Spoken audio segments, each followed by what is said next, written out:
तो hello guys, finally हमारे Boruto का एपिसोड नंबर 222 आ चुका है। तो मैं आपको और इंतजार नहीं कराऊंगा और जल्दी से एपिसोड को स्टार्ट कर देता हूं। तो एपिसोड की स्टार्टिंग में देखते हैं हम हमारे शिकामारू और साई को, जो कि बाकी बच्चों को चमका रहे होते हैं और कह रहे होते हैं कि जो हमारा अगला चुनिन एग्जाम होगा, यानी फाइनल चुनिन एग्जाम का राउंड होगा, उसके अंदर आप सभी को एक दूसरे से लड़ना होगा और जो आप 10 में से पास होएगा वो ही चुनिन बनेगा। और ये सुनने के बाद ऑफकोर्स बाकी बच्चों के दिमाग में थोड़ी उथला पथली तो होगी ही, तो बाकी सब एक दूसरे को घूरने लग जाते हैं और शक करने लगते हैं कि कहीं मेरा मैच तो इसके साथ नहीं होगा। तभी हमारा सस्ता ककाशी यानी कि होकी बोल जाता है कि क्या हमें आज बता दिया जाएगा कि हमारा मुकाबला किसके साथ होगा कल।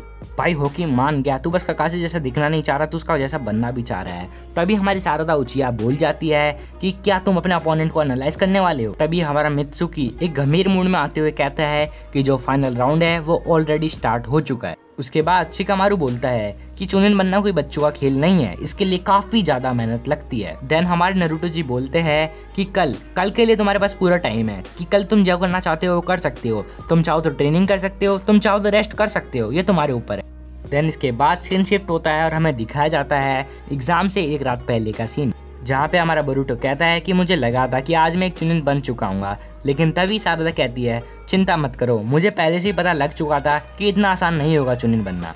लेकिन हमारा बोरूटो कहता है कि कुछ भी हो अब मजा आने वाला है। मित्सुकी बोरूटो की बात सुन के कहता है कि इससे तुम्हारा क्या मतलब है। बोरूटो पीछे मुड़ता है और बोलता है कि मैं पिछले चुनिन एग्जाम से अभी तक कितना ज्यादा डेवलप हो चुका हूँ, मैं ये बात सभी को बताना चाहता हूँ और खासकर अपने डैड को। देन बोरूटो उन दोनों से पूछता है कि तुम दोनों क्या करना चाहते हो। शारदा बोलती है कि मेरे पास अभी चुनिन बनने के अलावा काफ़ी ज़्यादा बड़ी गोल्स है। मैं चाहती हूँ कि मैं पहले चुनिन बनूँ और देन मैं होकागे भी बनना चाहती हूँ। देन बोरूटो हमारे मित्सुकी की तरफ देखता है और कहता है कि तुम क्या बनना चाहते हो मित्सुकी। इसके बाद मित्सुकी भी बताता है कि मैं ज़्यादा कुछ नहीं बताऊंगा, बस मैं इतना बताना चाहता हूँ कि जो गोल तुम्हारा है वो भी मेरा है, यानी कि मैं भी चुनिन एग्जाम को पास करना चाहता हूँ। इसके बाद बोरूटो एक काफ़ी ज़्यादा पते वाली बात करता है। वो अपना फिस्ट आगे बढ़ाता है और कहता है मेरे से वादा करो कि अगर टीम 7 को एक दूसरे से लड़ना पड़े तो कोई भी नाराज नहीं होगा या फिर कोई भी होल्ड बैक नहीं करेगा। इस चीज पे शारदा कहती है कि हाँ, अगर तुम मुझसे हार जाओ तो रोना मत। और उसके बाद वो तीनों फिश टच करते हैं और मित्सुकी कहता है कि मैं चाहता हूँ हम तीनों चुनिन बन जाए। इसके बाद हमें सुबह का सीन दिखाया जाता है। जो बोरूटो होता है वो जा ही रहा होता है तैयार होके, तभी पीछे से कावाकी कहता है कि तुम कहाँ जा रहे हो इतना सुबह सुबह तैयार होके। हमारा बोरूटो कहता है कि मैं मित्सुकी के पास जा रहा हूँ ट्रेनिंग करने चुनिन एग्जाम के लिए। कावाकी यानी कि हमारा ब्राउन मुंडे वाला सवाल पूछता है। वो कहता है क्या सारादा भी जा रही है। भाई कावाकी सारादा तुम थोड़ा छोड़ो। हमारा बोरूटो कहता है कि नहीं, वो मिस्टर सास्के के पास जा रही है एडवाइस लेने। वैसे तो मिस्टर सास्के मेरे ट्रेनर है, लेकिन वो क्यों जा रही है उनके पास। कावाकी से हमारा बोरूटो पूछता है क्या तुम चलोगे मेरे साथ ट्रेनिंग करने, लेकिन हमारा कावाकी मना कर देता है। वो कहता है नहीं, मुझे नहीं जाना, पर तुम वहाँ पे जाके जो भी करो खुद को एम्बेरेंस मत कर देना। इसके बाद सीन चेंज होता है और हमें दिखाया जाता है डैंकी को, जो कि लिवाबी के साथ कहीं जा रहा होता है। और लिवाबी कहता है मुझे पता था कि आज मेटल नहीं आएगा। डैंकी कहता है कि हाँ, मैं उसे इनवाइट भी कैसे करता, वो कल के लिए काफ़ी ज़्यादा अपसेट था, लेकिन अभी के लिए भी हम बस एक ही चीज़ कर सकते हैं कि हम चुनिन एग्जाम को पास करें, हमें मेटल के लिए करना ही होगा। वो दोनों ऐसी छोटी मोटी बातें करते करते आगे जा ही रहे होते हैं, लेकिन तभी हम देखते हैं कि उनका आगे मेटल इंतजार कर रहा होता है और वो कहता है कि तुम दोनों आज लेट हो। और उसके बाद वो अपने नर्वस वाले फॉर्म में आ जाता है और वो कहता है कि तुम दोनों में से किसी एक को मेरे लिए चुनिन एग्जाम जरूर पास करना होगा। और उसके बाद लिवाबी भी अपना फॉर्म में आ जाता है और अपनी हेड को सही करते हुए कहता है कि चलो जल्दी चलते हैं। और इसके बाद वो तीनों चले जाते हैं और देन हमें दिखाया जाता है कि वो तीनों भाग के हमारे रिसर्च लैब के पास आए होते हैं। उसके बाद वो तीनों अंदर जाते हैं और हमारे काटासुका सेंसे से मिलते हैं। काटासुका सेन हमारा डेंगी उनको हेलो कहता है और कहता है कि हमें माफ़ कर दीजिए, हम हमेशा आपके ही रिसोर्सेज यूज़ करते हैं। लेकिन हमारे काटासुका सेंसे कहते हैं कि अरे कोई बात नहीं, हमारे यंग रिसर्चर्स के लिए हमारी लैब हमेशा के लिए खुली है। और कुछ ज़्यादा ही फॉर्म में आ जाते हैं। और उसके बाद हमारे काटासुका सेंसे डैंकी से कहते हैं कि मैं तुम्हारी मदद करूंगा, जो भी तुम बनाने आए हो यहाँ पे उसमें। तभी हमारा डैंकी उनका दिल दुखाते हुए कहता है कि हमें माफ़ कर दीजिए, चुनिन एग्जाम में बस सेल्फ मेड निंजा टूल्स ही अलाउड है, यानी कि हम किसी और की हेल्प नहीं ले सकते। तभी हमारा काटासुका सेंसे का पूरा मन टूट जाता है और वो कहता है कि एटलीस्ट मुझे टेस्ट तो करने देना। तो वो कहते हैं ओके। उसके बाद लिवाबी हमारे डैंकी से कहता है तुम्हारे लिए काफ़ी ज़्यादा बड़ी अपॉर्चुनिटी है। जो हमारा डैंकी है वो ऑल फायर अप होके कहता है कि हाँ, ऐसी अपॉर्चुनिटी बस मिलियंस में ही मिलती है एक बार। तो मेरे लिए एक फाइनल चांस है एक चुनिन बनने का। इसके बाद वो तीनों डिस्कस करने लग जाते हैं कि हमारा अपोनेंट कौन होगा। वो हॉकी के बारे में सोचते हैं, टीम 7 के बारे में सोचते हैं, टीम 10 के बारे में सोचते हैं। लेकिन उनका इतना सब डिस्कस करने के बाद वो एंड में कहते हैं कि कोई भी हमारा अपोनेंट हो हम जीत के रहेंगे। इसके बाद हमारे काटासुका सेंसे आते हैं और कहते हैं लैब रेडी है। तो इसी बात पे हमारा डेंकी मेटल से पूछता है क्या तुम मेरे टेस्ट अपोनेंट बनने के लिए तैयार हो, क्योंकि कल का मैच कोई छोटा मोटा नहीं होगा। टैंकी कहता है ऑफ कोर्स यस, पर मुझे कुछ कहना मत अगर तुम्हें लग जाए तो। तभी थोड़ा सा बीत जाता है और हमें दिखाया जाता है जो टैंकी है वो उसका निंजा टूल बना लेता है और हमारे मेटल के ऊपर अटैक कर देता है, जिसकी वजह से मेटल दीवार तोड़ते हुए नीचे गिर जाता है। और खुद काटासुका सेंसे भी इस चीज़ को देख के शॉक हो गए थे। इसके बाद सीन शिफ्ट होता है और हमें दिखाया जाता है बारबेक्यू, जहाँ पे हमारी टीम 10 बैठी होती है और वो आपस में हंसी मजाक कर रहे होते हैं। इनोजिन चोचो को कहता है कि चोचो तुम इतना मत खाओ, तुमने बिल काफ़ी ज़्यादा वैसे ही बढ़ा दिया है। लेकिन हमारी चोचो कहती है बिल 50-50 सब में बटेगा, तो तुम्हें क्या डर है इस बात का। लेकिन इनोजिन कहता है कि मैंने तो कुछ खाया ही नहीं है। और वो सब लोग ऐसे ही बात कर रहे होते हैं। लेकिन इनोजिन का हो जाता है माथा खराब और वो शिकाडाई से कहता है कि मेरी बॉडी का ध्यान रखना। शिकाडाई कहता है क्या तुम सच में ये यूज़ करने जा रहे हो। हमारा इनोजिन कहता है कि हाँ, और वो हमारे चोचो के ऊपर माइंड ट्रांसफर जुत्सु कर देता है और चोचो की बॉडी में कहता है कि अब ये इतना नहीं खा पाएगी। लेकिन हम देखते हैं कि चोचो अंदर से अपनी बॉडी को पूरी 100% तरीके से कंट्रोल करने लग जाती है और इनोजिन का माइंड ट्रांसफर जुत्सु फ्लॉप हो जाता है। इसके बाद हमें दिखाया जाता है कि जो चोचो है उसका खाने से मन भर चुका होता है, तो बारी आती है बिल देने की। तो वो सब कहते हैं कि चलो 50-50 बांटते हैं बिल को। लेकिन हमारा शिकाडाई कूल बनते हुए कहता है कि सुनो गैनिन्स, मैं एक चुनिन हूँ तो मेरा काम है अपने जूनियर को ट्रीट देना, तो बिल मैं पे करूँगा। और एक बात ध्यान रखना, कल से हम तीनों आपस में बिल बांटेंगे, क्योंकि कल से तुम दोनों भी चुनिन बन जाओगे। उसके बाद हमें दिखाया जाता है कोनोहा विलेज को, जो कि काफ़ी ज़्यादा अच्छा लग रहा होता है। और उसके अंदर हमें दिखाया जाता है भीड़ के अंदर हमारे चोचो और इनोजिन को, वो दोनों आपस में बात कर रहे होते हैं कि शिकाडाई कितनी कूल बातें कर रहा था और ऐसी सब। इनोजिन कहता है कि जो शिकाडाई को वेस्ट मिली थी चुनिन बनने पे, वो उसे कभी पहनता क्यों नहीं है। चोचो और वो ऐसी बात कर रहे होते तभी उन्हें पता लगता है कि वो उन्हें क्यों नहीं पहनता।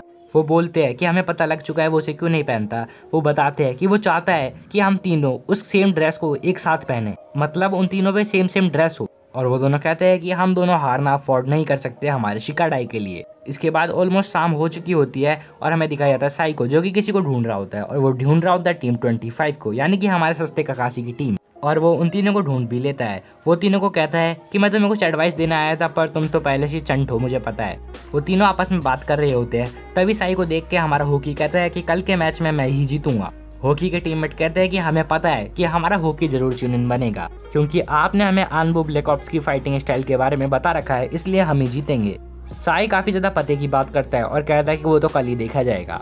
उसके बाद हमें सुबाकी की टीम दिखाई जाती है। वो तीनों आपस में ट्रेनिंग कर रहे होते हैं।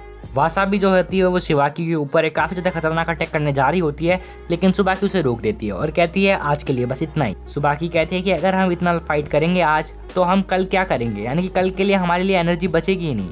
और वासाबी भी इस बात पे मान जाती, लेकिन वासाबी कहती है कि मैं नहीं चाहती कि कल मेरी फाइट बोरुटो या फिर सारादा से हो। साफ साफ पता लग रहा है कि इसकी भी बोरुटो और सारादा से फट रही है। लेकिन नामिडा बोलती है कि सुनो, तुम्हें खुद को डिस्करेज नहीं करना है, कल मैं तुम्हारे लिए चीयर करने वहाँ पे आऊंगी। और वो तीनों ऐसी बातें कर ही रहे होते हैं। तभी सुबाकी के पास एक क्रो एक लेटर छोड़ के चला जाता है और सुबाकी जो होती है उस लेटर को पढ़ने वाली होती है, लेकिन वो कहती है कि लैंड ऑफ आयरन की तरफ से आया है। और जो वासाबी और नामिडा होते हैं वो उससे पूछ रहे होते हैं इसमें क्या लिखा है, इसमें क्या लिखा है। लेकिन एक रेस्टोरेंट में सीन शिफ्ट होता है और हमें दिखाया जाता है वो तीनों वहाँ पे आ गए होते हैं। जो नामिडा होती है वो जो हमारी सुबाकी होती है उससे पूछती है कि इसमें क्या लिखा हुआ है, इसमें कुछ गलत है क्या। लेकिन हमारी सुबाकी काफ़ी ज़्यादा खुश हो जाती है और कहती है कि नहीं, इसमें कुछ गलत नहीं लिखा, इसमें एक काफ़ी ज़्यादा गुड न्यूज़ लिखी है। और वो काफ़ी ज़्यादा उछलते खुलते हुए बता रही होती है कि मैं, यानी कि मैं सुबाकी वापस जा रही हूँ लैंड ऑफ आयरन में और मुझे वहाँ पे एक लीडर की पोजीशन के लिए चूज़ किया गया है। और वो तीनों ये बात सुन के काफ़ी ज़्यादा खुश हो जाते हैं, खासकर सुबाकी भाई मतलब पूरा आपा खो बैठा है इस लड़की ने। लेकिन आपको पता ही है इन सब बातों से दो बंदे खुश नहीं हो रहे होंगे, जिनमें से एक का नाम है नामिडा और दूसरी का नाम है वासाबी। लेकिन उन्हें भी अब पता लग चुका होता है ये अच्छे के लिए ही है। नामिडा और वासाबी हमारी क्या नाम है उसका सुबाकी से बोलती है कि ये अच्छा है, तुम वापस से लैंड ऑफ आयरन को खड़ा कर सकती हो और तुम ही होगी जो वो पहला कदम उठाओगी। वो सब की इतनी अच्छी बातें चली रही होती है, लेकिन तभी वहाँ पर हमारा लीवा भी आ जाता है और उन तीनों से कहता है क्या तुम तीनों कल के मैच के लिए डर रही हो। लेकिन वासाबी हमारे लिवाबी के आगे आके खड़ी हो जाती है और कहती है तुम हो जो कि कल हारोगे, इसलिए तुम्हें डरना चाहिए। और वो दोनों ऐसे ही मतलब बातें चीतें करना स्टार्ट कर देते हैं गुस्से वाली। लेकिन तभी वहाँ पे हमारा डैंकी आता है और कहता है लड़ना बंद करो, हम सब एक रेस्टोरेंट में हैं। डैंकी की हालत देख के हमारी सुबाकी कहती है कि तुम क्या कर रहे थे। डैंकी कहता है ओह अच्छा, ये मेरे कपड़े ऐसे इसलिए हो गए हैं क्योंकि मैं एक साइंटिफिक निंजा टूल की प्रैक्टिस कर रहा था। और सुबाकी इस बात को सुन के सतर्क हो जाती है। इसके बाद सीन चेंज होता है और हमें दिखाया जाता है हमारे सास्के और सारदा का सीन। जो सारदा होती है वो सास्के से पूछती है कि मैं आपसे कुछ एडवाइस लेने आई थी। जो सास्के है वो कहता है कि ओह अच्छा, वैसे तो तुम्हें मैं एक बात बता दूं कि जब मैं तुम्हारी एज का था तब मैं इतना स्ट्रांग नहीं था जितनी तुम अब हो। इससे बात से हमें सीधा सीधा रेफरेंस मिल सकता है कि जो सारदा है वो फ्यूचर में स्ट्रांग होने जा रही है। सास्के बताता है ये बात मैंने बोरुटो भी कही थी। और रही बात तुम्हारे लिए कुछ एडवाइस की तो मैं तुम्हें बताता हूँ, तुम्हें हर एक बैटल के लिए काफ़ी पहले से ही तैयार रहना होगा।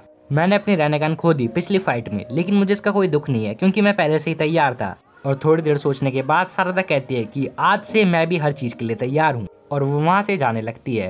तभी हमें सीन दिखाया जाता है कि सारदा को कुछ सुनाई देता है और एक धम धम की आवाज़ सुनाई देती है। वो उसका पीछा करती है और वो देखती है कि चोचो प्रैक्टिस कर रही। और वो चोचो से कहते हैं कि तुम प्रैक्टिस कर रही हो, ये कितना अनयूजुअल है ना। चोचो कहते हैं कि हाँ मैं भी चुनिन बनना चाहती हूँ, मैं नहीं चाहती कि बस सिकाडा ही हमारी टीम से बस अकेला चुनिन हो। और वो दोनों ऐसी अच्छी अच्छी बातें करते हैं। इससे हमें पता लगता है कि जो सारदा और चोचो है वो कितनी अच्छी फ्रेंड्स है। देन हमें दिखाया जाता है एक एक करके सबका सीन कि सबकी रात कैसे गुजर रही होती है। उसके बाद एपिसोड की एंड में हमें दिखाया जाता है कि कुछ लोग चाकू छुरी लेके लीफ विलेज के अंदर एंटर करते हैं और इसी के साथ हमारा एपिसोड खत्म हो जाता है। ये लोग कौन थे, आपको क्या लगता है, कल की वीडियो में डिस्कस करेंगे। तो okay guys, that's all for today. Like कर दो वीडियो को, चैनल को सब्सक्राइब कर दो। सायोनारा।